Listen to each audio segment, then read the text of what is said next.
Littlefield was shipping in a tank into America once every week, and then he passed away and had the largest private collection in the world. That left the family with a lot of tanks that they needed to work out what to do with, and most of those we were planned to go to the museum, but shipping that many tanks to a museum cost a lot of money. So they started to sell a couple of the tanks off to private market, so that would generate the funds to ship the rest off to the museum. And during that situation we managed to pick up the Sentinel tank and got that shipped from America across to here. I was mainly in charge of the shipping of the tank, so getting that beast up onto the trucks and across the USA, and then onto a ship and freighted over to here, and then through customs was a challenge.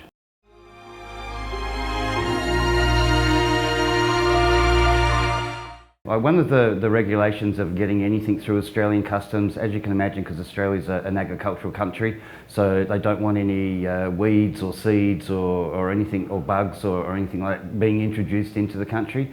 So one of the requirements is pretty much filling it with water and then seeing clean water coming out the tank. And when the tank's a solid like bathtub, it just doesn't leak water, no. So drilling holes in the tank to meet the customs requirements was part of the job. But we did a lot of repair work to the tank. It was in quite a rusty, debilitated state when we first came across it.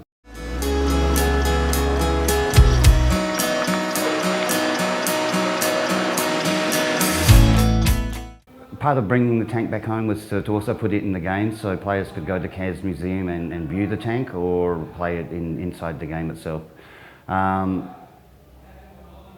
The tank's reasonable mid-tiered, but we also have the AC4 that we introduced to the game a couple of months later, which is the Sentinel's big brother, with a 17-pounder gun, etc. So they're quite different tanks.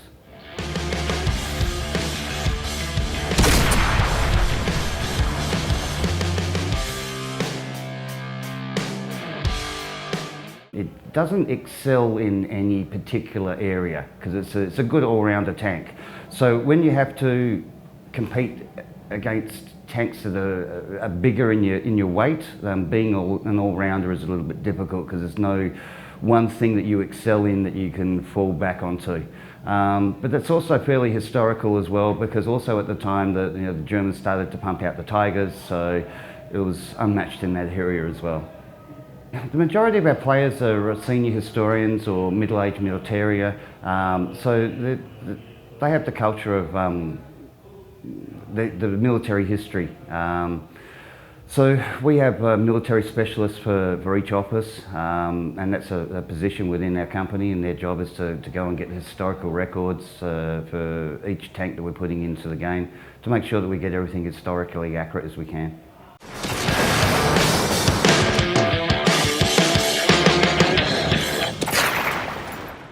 And that's about it for this edition of Player Attack. Thanks for watching. Next week we're paying a visit to our friends at Oz Comic Con Adelaide and checking out some of the best smartphone games made right here in Australia. In the meantime, you can catch us at playerattack.com. We're on Facebook, YouTube and Twitter, and if you've got something you want to say, send us an email, mailbox@playerattack.com, or just hop on our forums. Also, if you want to support Player Attack, you can find us on Patreon and help us bring you the latest in gaming news, plus all these wonderful interviews and reviews from the world of video games. Till next week, I'm Jessica Citizen, and this is Player Attack.